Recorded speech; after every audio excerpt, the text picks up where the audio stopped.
Jadi pertama saya buka equal pilihan ganda. Ini jalan lagi, saya enable. Baru kita masuk ke instrumen Bapak Ibu ya. Saya masuk ke instrumen. Kemudian ini kan muncul satu nih. Jadi gimana caranya? Coba tes, mudah-mudahan ada. Sebentar, kayaknya sama aja kita Bu.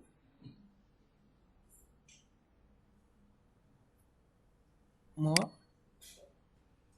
Option. Saya ada juga rupanya Bu. Option ya, more, pilih option Bapak Ibu ya. Nah, kemudian disinilah yang membedakan, pilih trust center, pilih trust center setting, pilih macro setting, pilih enable, kemudian di OK. OK lagi. Ya, tapi kan di video kan aman kan?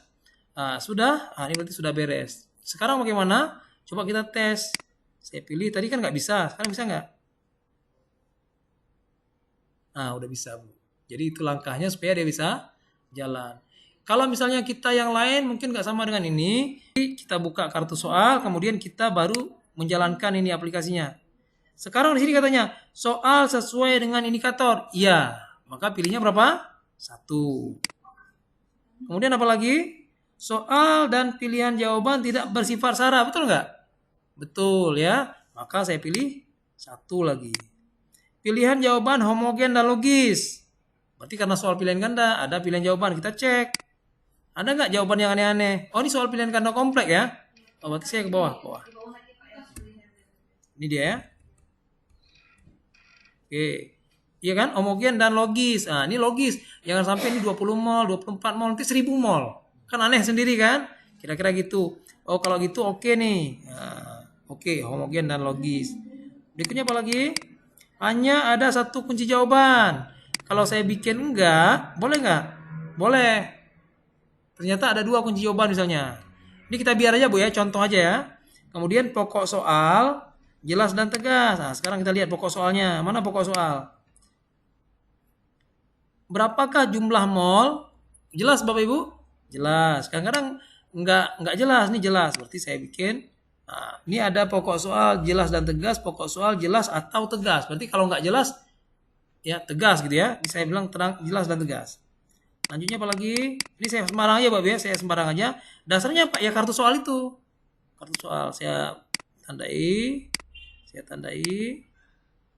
Ya, kemudian pokok soal tidak mengandung pernyataan negatif ganda, tidak kecuali misalnya, bukan selain misalnya, kecuali itu nggak boleh.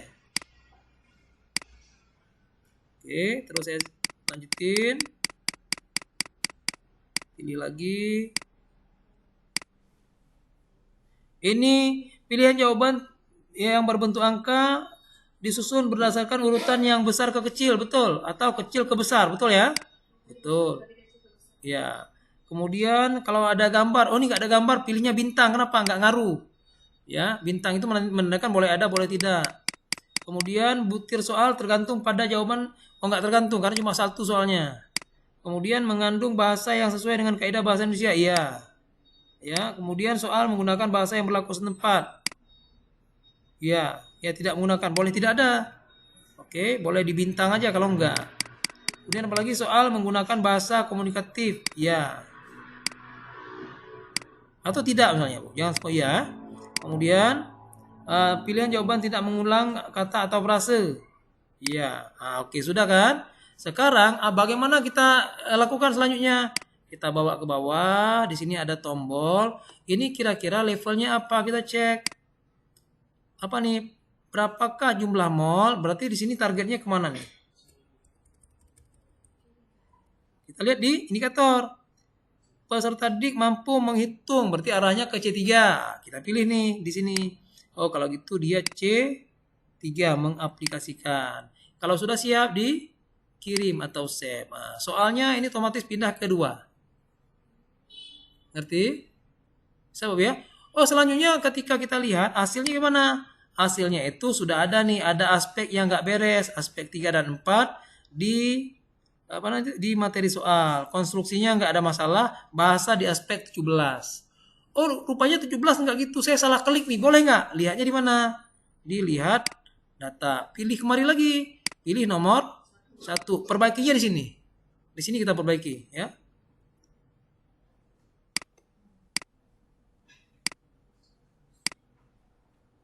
Saya balik ke nomor 1. Nah, di sini Bu. Buat kedua dulu baru balik ke nomor 1 sehingga yang tadi kita sudah buat itu ada di sini Bapak Ibu sekalian semua nih. Kan? Terekam dia di sini. Sekarang saya mau ganti nih.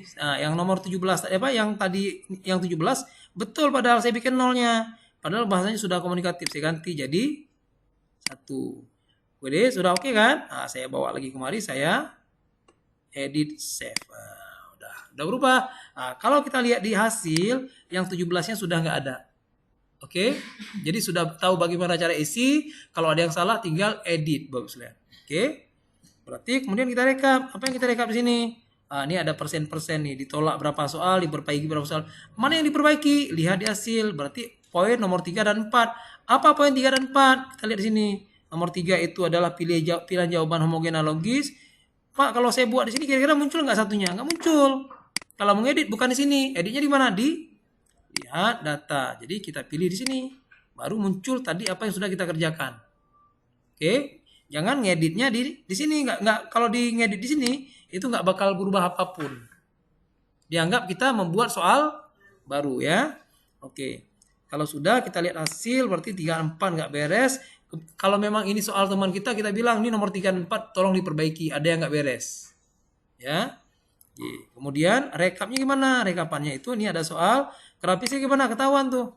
Soalnya nih. Ini grafisnya Bapak Ibu sekalian. Kira-kira. Ya.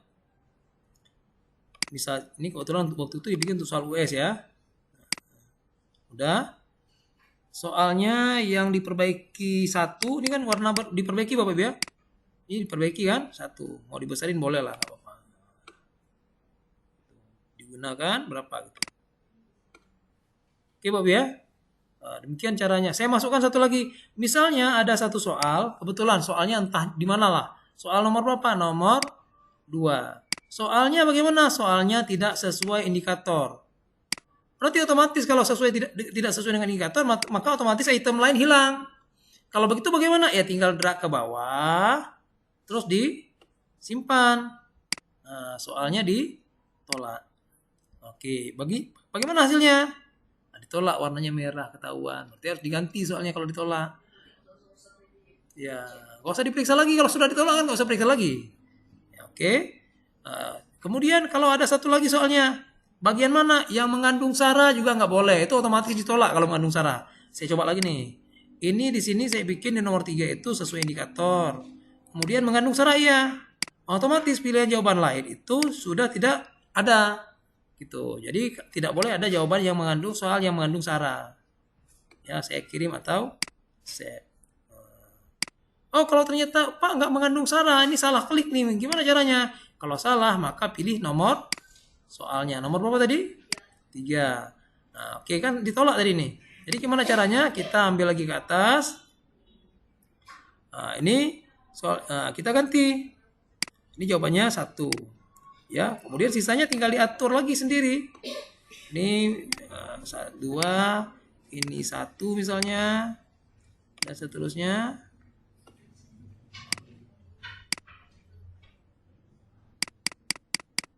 Ini contoh aja Bapak ya.